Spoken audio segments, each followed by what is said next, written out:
Wisp Sports Radio, the voice of women in sport. Hello, and thank you for downloading the Amazon show here on Wisp Sports. I'm Chris Stafford.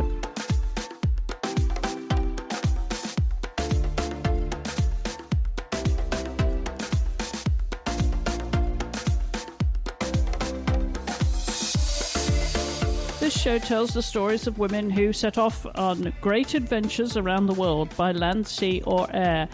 And this episode is no exception. Our guest is Bernadette Murray, who, together with Lara Friesan, is going to be embarking on a 2,650-mile journey when she takes on the Pacific Crest Trail from Mexico to Canada next April 2020. They'll be taking 4 horses on this occasion, and they'll be following the trail that Bernadette did along with her family almost 50 years ago. So this will mark the 50th anniversary of the trail that the Murray family made when navigation was not quite as easy as it is today. Nonetheless, it's going to be a great adventure, and Bernadette joins us now to tell us more about it. Well, Bernadette, thank you for joining me. Welcome to the show. Thank you for having me. Well, this is an exciting adventure you're going on yet again. You're obviously a glutton for punishment to do it twice. So we'll want to talk a little bit about the background to this, how you did it the first time, and then we'll talk about the plan to do it starting next April again, because it's quite a long trek there, the Pacific Crest Trail, and I'm sure it will be a fun adventure, but very different to what you did the first time around. So let's start with a bit of your background, Bernadette, your family and your heritage there and where you're based. Yes. Well, at the time, we were living in Marin County, California, in the little town of Lagunitas, which really was the true epicenter of the summer of love. And things were a little wild there.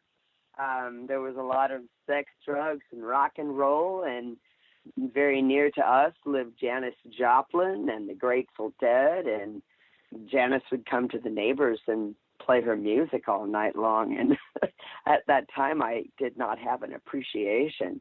So my dad really was concerned about his young family and the environment that we were living in, the exposure to what was going on. And so we started to prepare to do the Pacific Crest Trail, something we had been talking about for a couple of years. And it just so happened that on October 2nd, 1968, Lyndon Baines Johnson signed the National Trail Systems Act, which designated, I should truly say, the Pacific Crest Trail. So with that, my dad decided that that's what we would do.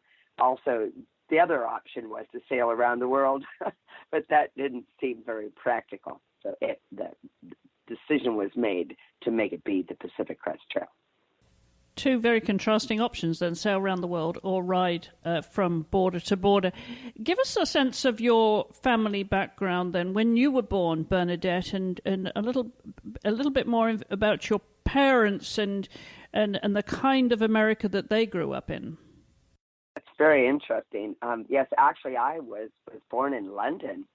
My father was in the photographic unit of the Air Force during the Cold War, and he developed U-2 reconnaissance film and made the bombing maps. He actually developed the Sergeant Gary Parrow's film that came from over Russia, and he made bombing maps. So my dad was really just a consummate cartographer and knew how to read maps in a way that I've never seen anybody read a map. My parents were both from Oregon, met in Portland, and my dad, though, my grandma would drive up and drop him off out in the woods, even at the time when he was 11, and on a Friday night, and come back on Sunday and pick him up. So he'd be left to his own devices out in the woods. So he's a bit of a Daniel Boone. And my mom was really just someone who, if my dad said, let's go, she said, okay, we'll go. So she came along, and she was a real trooper. It was really my dad who was the person who was the glue. He seemed capable of doing just about anything in the woods. And how useful being a cartographer, of course, when you're going to go on a trip which would not have been well navigated at that time. Now, what year were you born then, Bernadette, and do you have any siblings? I do. I was born in 1958, and I have two siblings. I have a brother who is 2 years older than I am, Barry Jr., and I have a sister, Colette, and she's 18 months younger than I. Right. So were they, all of you then, were just put on horses and some pack animals? Were they horses or were they mules that you used on the first time you did that trip? Horses, all rescue horses. Okay. They had come right off the range, some of them. One had eaten local weed, so he was given to these instant sort of LSD-like flashbacks. And it was crazy. He would just, all of a sudden, he would start kicking and bucking and just tear. He'd go right through barbed wire. And if he had a pack on his back, which he did on this one particular day that I'm thinking about, and he wasn't fully packed yet, things started, provisions, cans of things were all over. It was like an Easter egg hunt. It was crazy. But, and many of them had been abused, misused. One, Colonel Rags, we called him because he had little tufts of hair all over his body and a tumor on his lip. He had his tongue cut almost all the way through with a bit. So it took a little doing for them, but once they realized just the joy and freedom of traveling on the trail, they were really excited every day to go. We had some happy, wonderful horses that really became family. And as we did the trail at that time, as you mentioned, it was hard to find our way because 2/3 of the trail was either unbuilt, unmarked, or unmaintained. And we had to get off. We carried with us Pulaski, shovel, pickaxe, and we would get off and a hatchet and build and mark the trail as we traveled. We went all the way from Mexico to the California-Oregon border and did not see one Pacific Crest Trail marker the entire state of California. Yeah, that's extraordinary. So tell us, how many horses did you have then? Presumably the one with the injured tongue, you could only use a hackamore on him by now. Yeah. We didn't use a bit on him. We used what often are called hackamore bits, where they have a bozo and hackamores. There were a few that had bits, but they were a much easier bit, and they were used very lightly. He had no bit on him at all because he was a pack horse. You couldn't actually ride him, but he could take anything. He could take a pack to within, just slide it between two trees or two rocks, and he was extremely loving. He was a happy horse. So how many horses on the team then altogether? Oh, there were 12, and we actually had it took 2 years to do the pack trip because so much of it was unbuilt and unmarked. And then once you got to Oregon, there was the Oregon skyline and the Cascade Crest, so those were much more developed. But on the first half of the pack trip, we had a teenage friend. He was a 16-year-old young man who had spent time with us out in the Alaska bush that joined us for that portion of the trail. So we had 12 animals on the first half. We had 6 that we rode and 6 that we packed. And of those that we packed, 3 carried provisions for the horses. Right. So you each rode and led a pair then as you made your way. How many horses are you going to be taking on this trip, Bernadette? We will be taking 4, 2 that will ride and 2 that will pack. And they will be Mustangs that are rescue Mustangs. We did have a Mustang with us, or a couple of Mustangs on the first half, on my first track. But this time we'll be using Mustangs there's 2 different rescue missions that we're working with. One in Bend, Oregon, called Mustangs to the Rescue. And Beth Beardsley, she takes Mustangs places that most other things can't go, including packing provisions into firefighters behind fire lines. And then the other rescue mission that we're working with is called Return to Freedom, and it's a Mustang rescue mission out of Lompoc, California. And Netta DeMaio, she has 400 acres where she keeps together whole herds of horses that have been rounded up, and they're bands, they're in families, so she keeps the integrity of the family together. Say, for instance, she has some Mustangs that are, they date back to the Choctaw Mustangs that carried the Cherokees on the Trail of Tears. So it's pretty interesting. That's fabulous that you use these rescue horses, particularly the Mustangs, of course, that are constantly under threat. So you, like you did the first time, you'll have to leave your home where you are now to go down to Mexico to begin the trip. So how long are you allowing to get down to Mexico? Are you going to do the exact same trail then, even though it wasn't thoroughly marked as it will be this time? It will be pretty much in the same footsteps, will it, Bernadette? More or less. But the PCTA, which they administer, they caretake, I should really say, the trail, they are forever trying to reroute it through areas where maybe it goes. And as a matter of fact, at this point, 8 to 10% of the trail remains under private ownership with only an easement. So while the vast majority of the trail will be in my footsteps, there are some places that have been moved because of that reason, and or we went someplace where the trail was unbuilt and we went cross country, and maybe it was slightly rerouted from that. My dad did choose the place where the southern terminus is today, down out of Campo, California, and that there's a monument at the terminus, which is a configuration of 5 posts at both termini, at Campo and then again at the Canadian border. And when we did it, it was 5 strands of barbed wire. And the reason why my dad chose that place is there was an abandoned customs house, which no longer exists. It's a bit of rubble, that was just inside of the Mexico border. So we went down to the border, picked that place, climbed through the fence, and visited that customs house. So interesting. Yeah. So your trailer then, from where you are, from home down to Mexico, is that how you got there the first time round? Did you trailer down to Mexico to the start? How did you do it?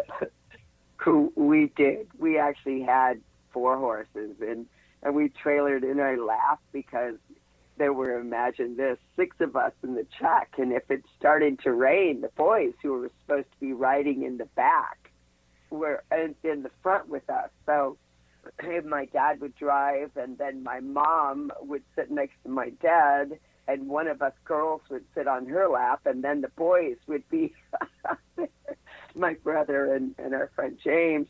And when we would pull into a gas station, you'd open the doors, and we looked like a clown car.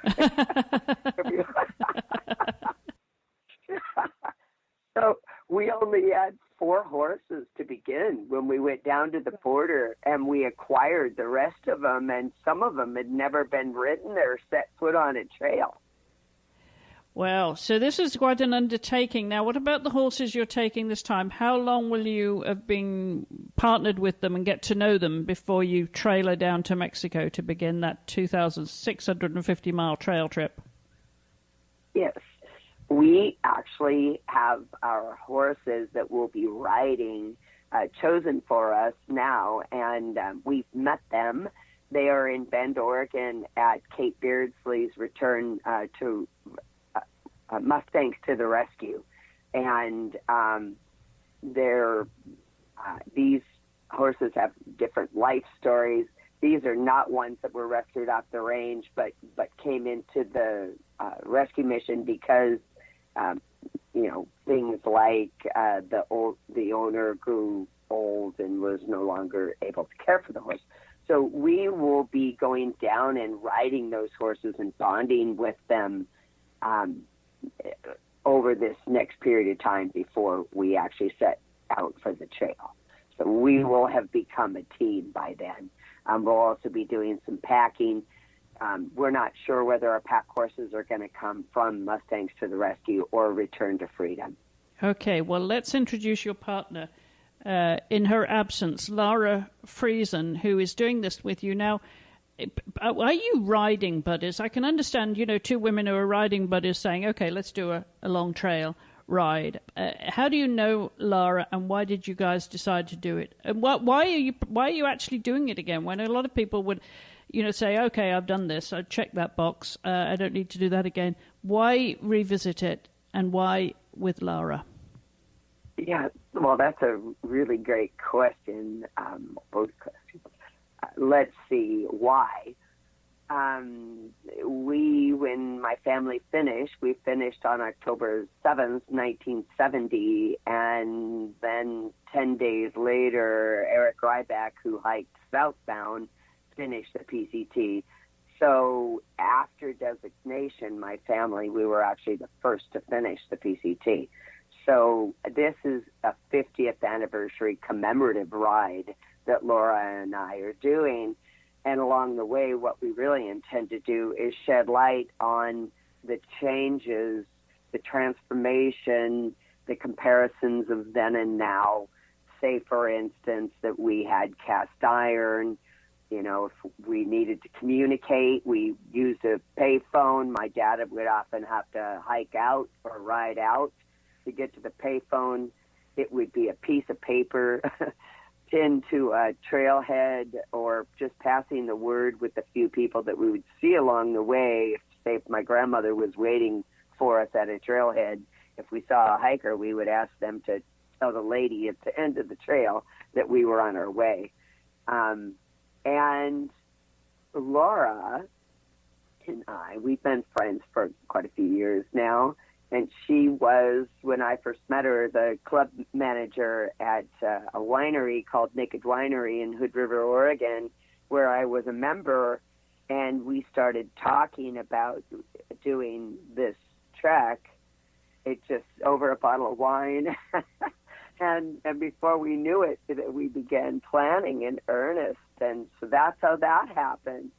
And we went down and did guided pack rides in June and through part of July out of Reds Meadow in eastern Sierras, Mammoth Lakes area, and really enjoyed our time there riding together. So we're looking forward to the partnership that you have when you do something like this. Oh, absolutely, yes. I mean, it's a great opportunity to bond with somebody and you really get to know them on a marathon trip like this.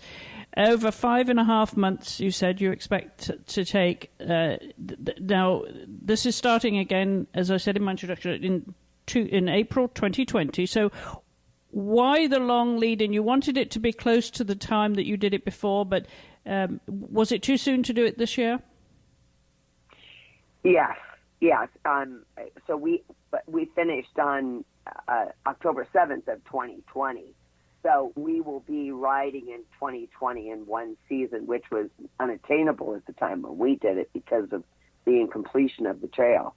So that will make it be 50 years, and I might even have it be October 7th. It kind of depends.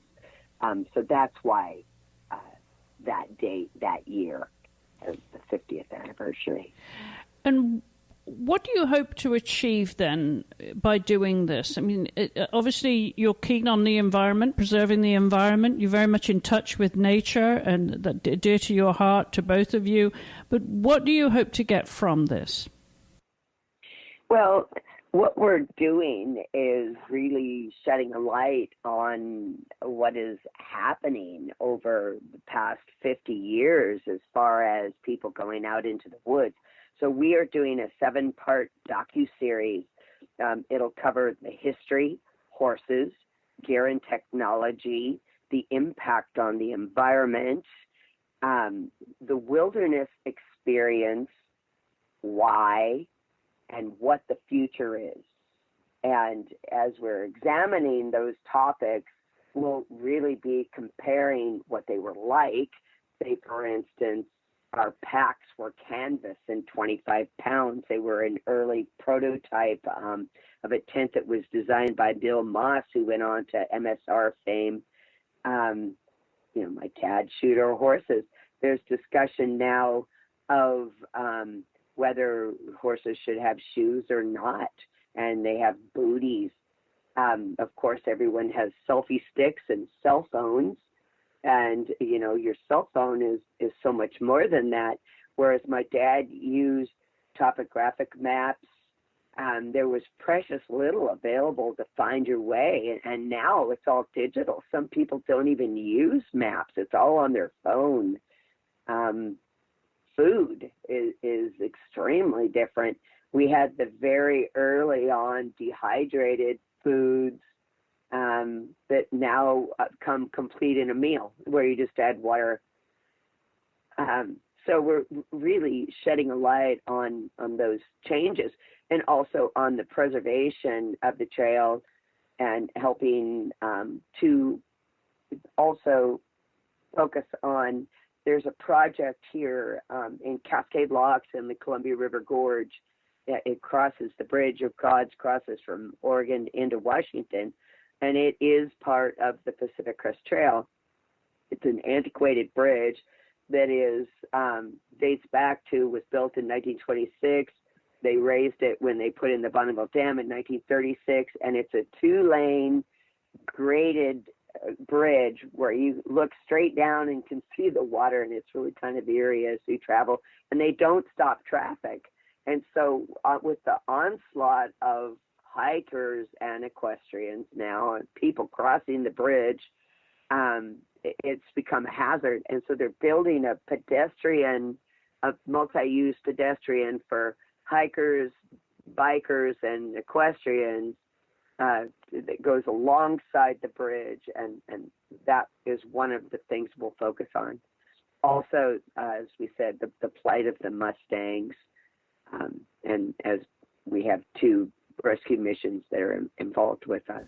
Yes, that's fabulous. So lots of causes here, lots of things to pay attention to and to generate interest in, hopefully. And as you said, recording this will be that much easier now with digitalization. So how many days, for over 5.5 months, how long will you ride per day, do you think? And I know it may be weather dependent, but roughly what would your typical day be planned? A typical day would be, I believe, 20 to 25 miles. We will take 0 days, which is days that you take off and allow the horses to rest, and also repair. You have to wash their back pads and, just maintain your equipment as you go, and yourself for that matter. Horses can do, up to 40 miles a day without much concern. But it really, too, it depends upon the terrain. Yes, and the weather, I'm sure. So how much preparation will you have then in terms of your own riding to be that long in the saddle? Because, I'm a rider, but I know what it's like to ride a long distance. It can get a bit sore after a while. So how much preparation can you do then so you are prepared for this? Yes, well, we are planning on doing quite a lot of that leading up to it, and riding, going down to Bend and visiting our horses and bonding with them, and riding as much as we possibly can, and also making it out into the backcountry and doing some packing. So we'll be preparing diligently. Right, and obviously your equipment is key, but now these days there will be more chances to restock your supplies along the way, I would imagine, not just in terms of equipment and replenishing equipment, or if you needed any veterinary care along the way, and restocking your own food and supplies and equipment. So have you mapped it in a way that strategically where you know those places are if you need them? Is that how you've mapped out the route? Yes, and as a matter of fact, I have a friend. He rode for a cause. His father had ataxia and passed from that disease. And I worked with him in 2017, and he also rode rescue Mustangs, and he made a spreadsheet of all of the different campsites that he thought had good grass. And so, we have some collaborative work in that. And, and we will have chase trucks, people who come and help us. And even if needed, if we had to change out one of the horses, say one of them got tender feet, we have the opportunity to have that happen. When my family did it, we had no assistance except for my grandmother showing up every now and then with a bale of hay and some fried chicken and potato salad. Other than that, my parents would have to go into town to get feed for the horses and food for us. That slowed us to a certain degree. So this time we'll have the luxury of having people come and bring us our provisions and assistance as needed.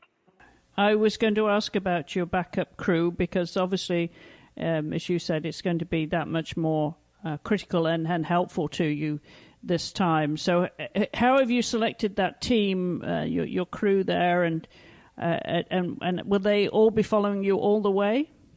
Well, I think that there will be what we are planning on right now is that there will be someone who comes as needed, and there'll be a week or two in between those visits, so they won't be following us every night. I mean, we'll be out for long periods of time without meeting up with them. And so one of the people that we have selected is actually on our board of directors.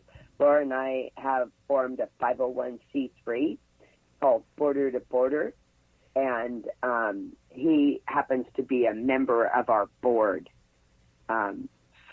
And we have other friends, too, that would like to assist with that. So we're still compiling that team, but we have one person in particular who will be more or less heading it up. And it should be noted that you have a testimonial from Robert Redford, no less, on your website. How did you connect with Robert? Because I know he's passionate about the environment and, of course, a great horse lover. How did that connection get made? Yeah, well, actually, this is one of those things where it was very serendipitous. Laura has a friend whose mother was Robert Redford's publicist.